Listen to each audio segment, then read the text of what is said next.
What do you do when you find something that's working for your child, but then after some time, it's not? Come on, let's talk about it.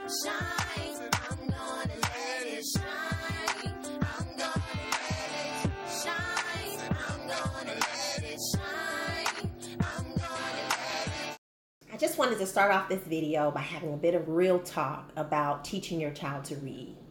Anything that we do, from laying a foundation, is going to take two things: time and a great deal of work. And we can add on to that some consistency. But if you're a parent and you are trying to teach your child to read, the reality is that it's not all cute. It's not all jazz hands. It's not always going to be happy and go get it. You're now at this wonderful level of reading. There are some days that be a little bit like, if you catch my drift.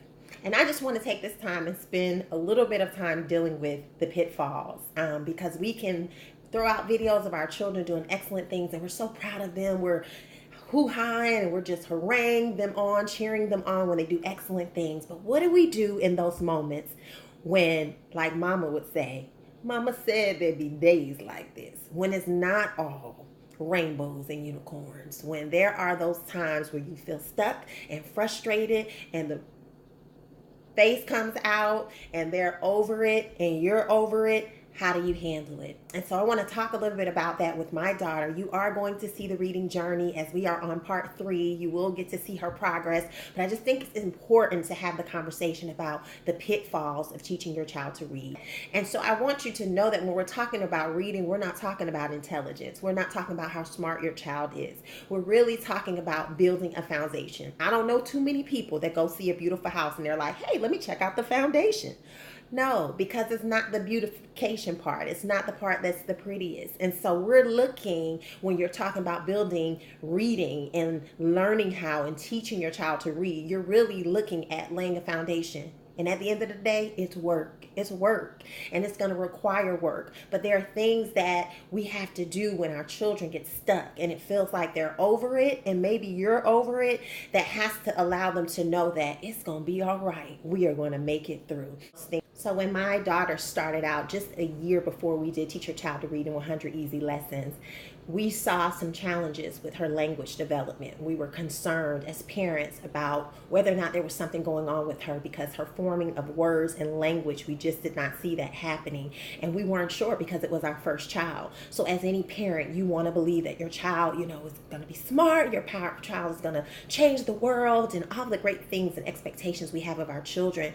But I would encourage you, and I know sometimes we can wear a stigma if something is being said or seen, about our children, that, okay, well, not my child. I don't want that to be my child. But the reality is, the sooner that you can begin to research and get support when you notice something, the sooner you can be equipped to give them the tools necessary to be successful. And so we got her tested, and we found out that she had an articulation disorder, which pretty much meant that she would substitute her sounds. She would completely distort them so they would not come out as what we know to be the sounds that you should be forming and making at her age, or she would just not say them at all. They would get omitted.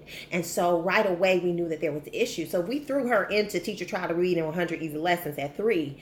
Clearly she wasn't ready. So readiness matters, So we had to do the work of speech therapy and first being able to build confidence even in her, for her to know this is what literacy looks like. This is what communication sounds like. So then we could further her reading development. And so that's important to understand, because we didn't start where we are, and we definitely didn't start where she ends up. So as we look at lesson 49, I want to say that when we got to the midway point of this program, I began to see that she was starting to get a bit bored. It could have been boredom. It could have been a little bit of, okay, are we not there yet? And my daughter is someone, that's why it's important to know your child, is someone who likes to see the end of a thing. Like, where am I headed? Where am I going? And so we put tools in place so that she could see that, which we were using every day. And I would love for you to check out that video that's coming next week about our tips and tools for using the program.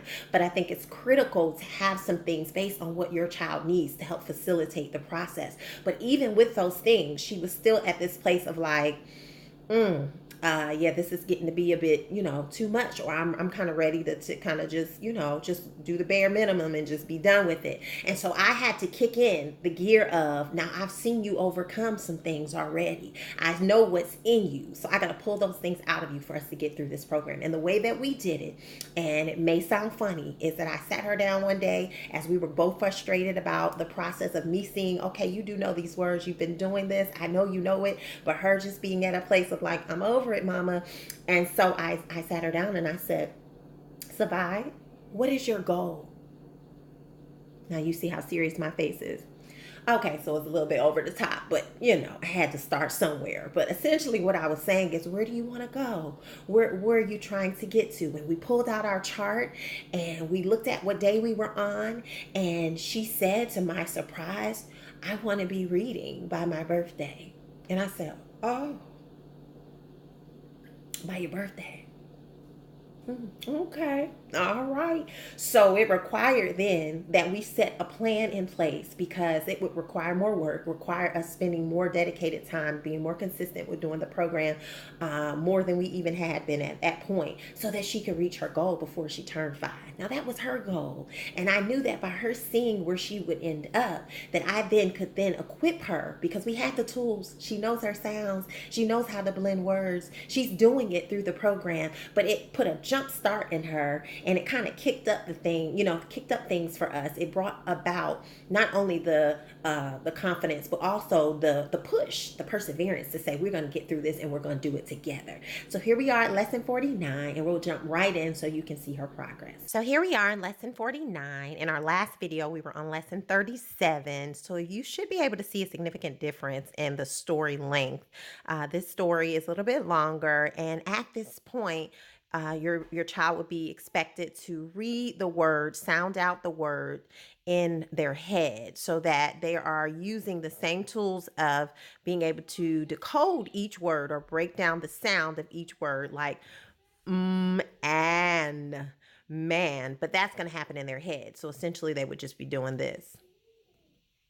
Man, and just tell you the word. And so of course they may have to rely on some of the earlier skills that were learned of sounding it out loud in order to get to that point. But at this place, that's what the expectation is.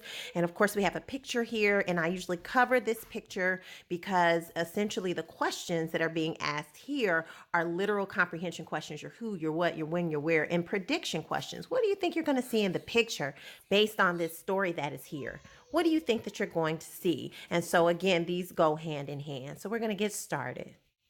You're going to read the story the fast way. Find the first period or question mark. There.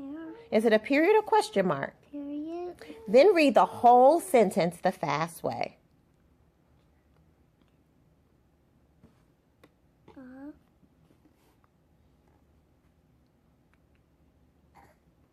Man.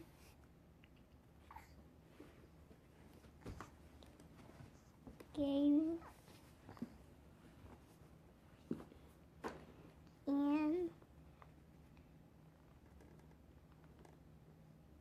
old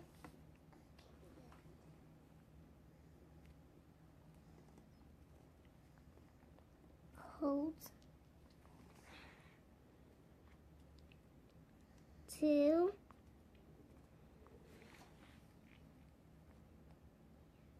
and old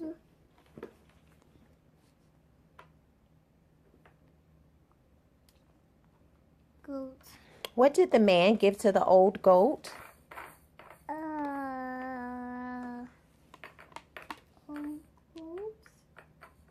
Coat. A what? A coat. A coat. All right. Find the next period or question mark.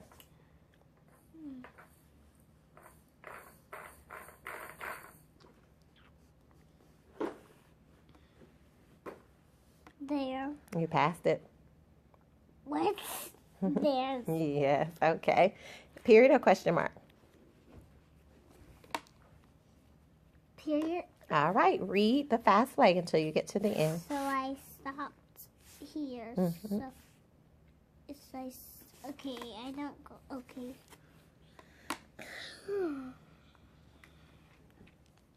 Do you go here first and then go here? Yes. Okay.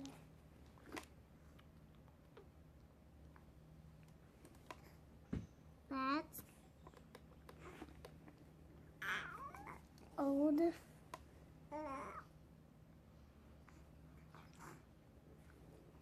Goat.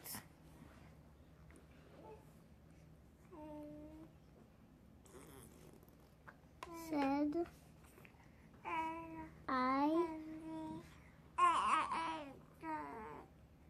will eat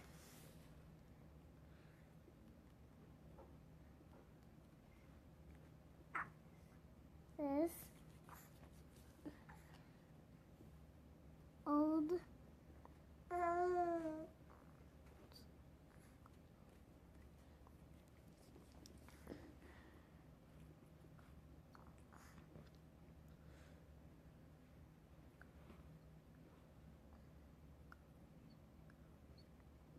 coat. So when we look at the challenges, sometimes it can be overwhelming, but we can also see them as opportunities to grow. And I'm grateful that my child gave me that opportunity through Teach Your Child to Read. Please like, subscribe, share, and continue to follow our journey, as I am so grateful that you are here with us.